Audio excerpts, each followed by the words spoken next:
Woo!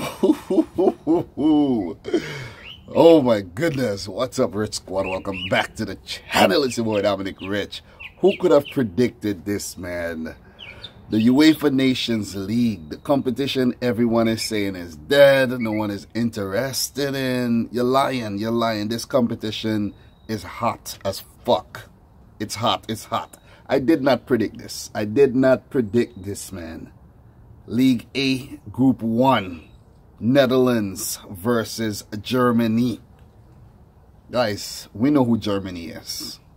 One of the best teams in the world. Even though they flopped at the 2018 World Cup, they are still one of the best teams in the world. The Netherlands did not even qualify for the 2018 World Cup. The other team in this group is France, the World Cup winner. You know, this group is shaping up to be a hell of a group. The Netherlands lost in September versus France, and the match between France and Germany ended in a draw. So that means France are on top of the table, Germany second, 1 point, and the Netherlands were third coming into this fixture. And the Dutch needed a result, and they surely got one. They got one. It was a good result. It was a great result. It was an emphatic result. 3-0 thrashing of Germany. Guys, mind you, the Netherlands were winless in their last 5 fixtures versus Germany. This is big. These two teams have met on, I think, 40 occasions. This was their 41st occasions.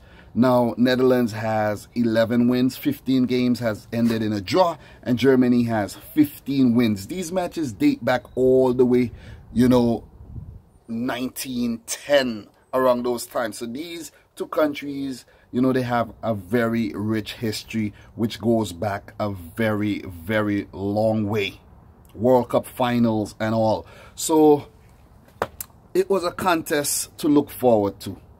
This Netherlands team under Ronald Koeman is a rebuilding team. They are very young. A mixture with some, you know, 30-year-olds, you know, 28, 29-year-old guys in there as well. But this Dutch team has been going through a crisis for quite a while. You know, switching managers. Guys, you know, there was Danny Blind there.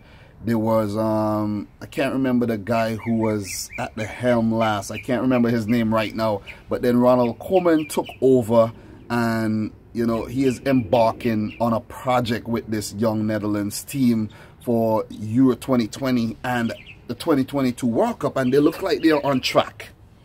I actually predicted a Germany win. I predicted a Germany win, but come on, guys. What a freaking result. Koeman chose to start with Silesen, Dumfries. Dumfries looks like a really good player. I think he plays for PSV. They have Dijk, Van Dijk. You know, Dijk is being linked to Barcelona, Manchester City. We have Daley Blind, the former Man United player. De Roon, he plays for Atalanta. And we have De Jong. He's also being linked to Manchester City as well. We have Wijnaldum, one of the goal scorers today, man. Jesus Christ, what a fucking goal. Look at what he did to that German defense. You know, the Liverpool man did really well today. And he had a few, you know, outbursts today as well, and that he wasn't able to finish off, but he did really well. He did really well today.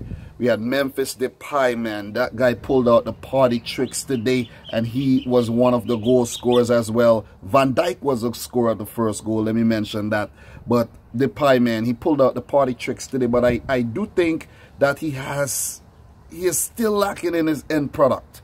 You know, it's like he is not that clinical striker he needs to be. Like, you know, from his days at Man United, he's now playing with Olympique Lyon. He has scored more goals at Lyon, but I think he still could up it up a notch. You know, he had quite a few chances to score and didn't. And I think Depay needs to, you know, come of age, man, finally. But he did play well today. He did really play well today. Ryan Babel, man, this guy is a really good player. He plays for Besiktas in the Turkish Super League. And I think he was a former Liverpool player, I might be mistaken. Steven Bergwijn making his debut today. He's a PSV youngster and he looks really, really sharp. We had Quincy Promise coming off the bench. He now plays for Sevilla's former Spartak Moscow man. One of my favorite players when I used to play FIFA 16. And we had Grunewald. I think this is his first cap or his second cap. And Nathan Ake, the man from Burnley as Bournemouth as well. And not to mention, he had guys like Van der Beek on the bench. He had Villena on the bench. You know, this freaking Dutch team is really, really stacked up. For Germany, Joachim Löw went in with Manuel Neuer, Jerome Boateng, Mats Hummels. We had Matthias Ginter, Jonas Hector, Kimmich playing midfield, Emre Can, Toni Kroos, and Muller, Werner, and Mark Uth making his debut today. And Germany, man, they were wasteful. They were wasteful and they did not take their chances. Forgot to mention that we had Leroy Sané, Julian Brandt, and Julian Draxler, I said Draxler, coming off the bench. And they really looked lively. They really put some impetus into the German attack when they came on. And it got me thinking, Joachim Löw needs to take a risk and start some of these younger players. A Brandt, a Draxler, a Sané. Maybe start 3 of them. Make the ball call and drop the top 3 of Muller, Werner, and it'd be harsh to say drop Uth, but he's new, but he had his chances today. They all had their chances today, and they failed to score. Or maybe I'm not giving the Dutch defense the benefit of the doubt, because the Dutch defense were really good today. They closed down when they had to. They put in their blocks when they had to. And when they weren't attacking off the ball, they were compact. They were compact and they nullified the German attack. Jasper Cillessen in goal was really, really good today, the Barcelona man.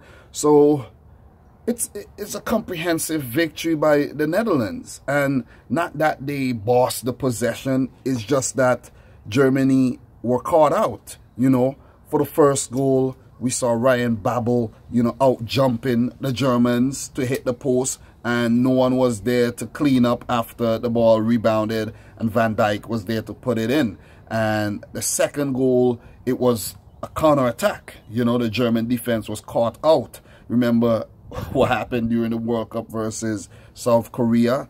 You know, so there's a lot of work to be done, man.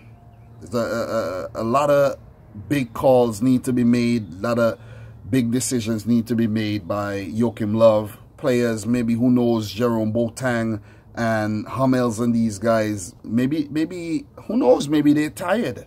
Maybe they're tired. Maybe these players cannot withstand the rigors of football today when they're actually playing in the league, playing Champions League, and coming to play for their country. I'm not going to say UEFA Nations League, because if they weren't playing UEFA Nations League, they would have been playing in a friendly or in Euro qualifiers or something. So people can quit it, you know, talking about the Europa League in a negative way. But, you know, Germany needs to make some big calls. And for that third goal scored by Wijnaldum, he just, oh my God, he just, my God, look at what he did to that defense. He just danced around and just hit it past Neuer. What has happened to Neuer? Neuer is not the same goalkeeper he was, like, let's say, before he picked up his injury at all. This is not the same Manuel Neuer. This is ridiculous. This is ridiculous. But hats off the Netherlands, man. They did well. They created a lot of chances. You know, they really frustrated the German defense.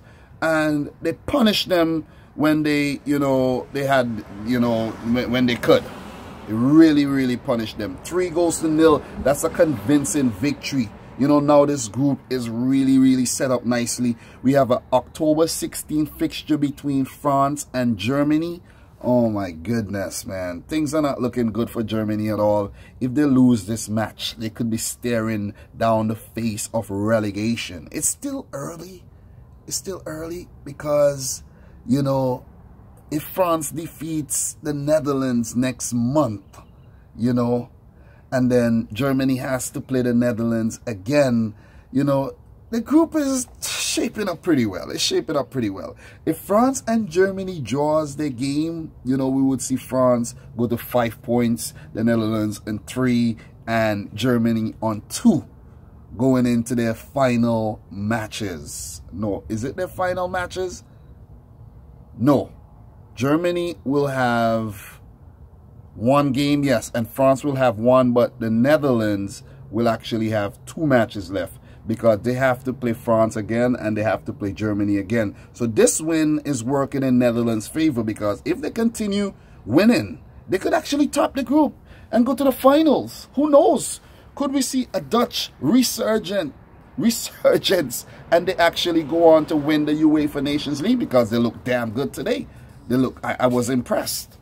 I was really, really, really impressed. And you know who I wasn't impressed with? Germany at all. Germany, I was not impressed with them at all. They were wasteful today. They like, I don't know. I don't know what it is, man.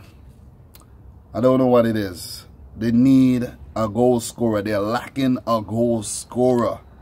Timo Werner seems like he's not taking his opportunities. Not taking his opportunities at all. They're really missing a man like Miroslav Klose. Maybe they have to, is Mario Gomez retired? You know, but it's a crisis. It's a crisis in the German camp. Let's just call it that. Let's just call it that.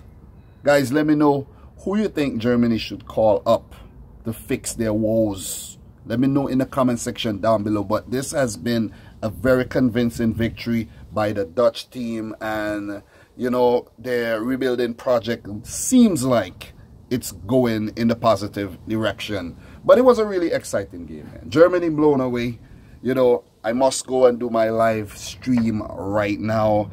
That's all I have for this fixture in League A, Group 1. But it's setting up really, really, really nicely.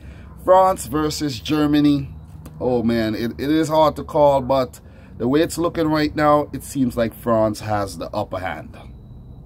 It really seems like they have the upper hand. So, Joachim Löw, man, you gotta pay. You're gonna pay. You're gonna pay for your decisions, you know, your selection and all of that.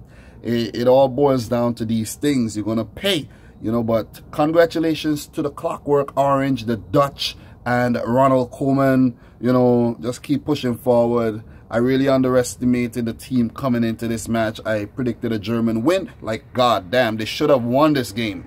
They created the chances. You know, they are the better team. It's not, it doesn't seem like it. It doesn't seem like it at all. 3-0 blow away. But guys, that's all I have for now. So if you're new around here, consider hitting the subscribe button. Smash your thumbs up button. Let me know your thoughts in the comment section down below. Let me know if you think that the Germans should have got those penalties. I almost forgot those penalty shouts. They were really close. They were really close as well. But, you know, VAR, it should have been using VR. Let me know your thoughts in the comment section down below. And until next time, peace out. Rich Squad. Can't be too loud. I'm outside, you know. People might look at me like I'm crazy or something.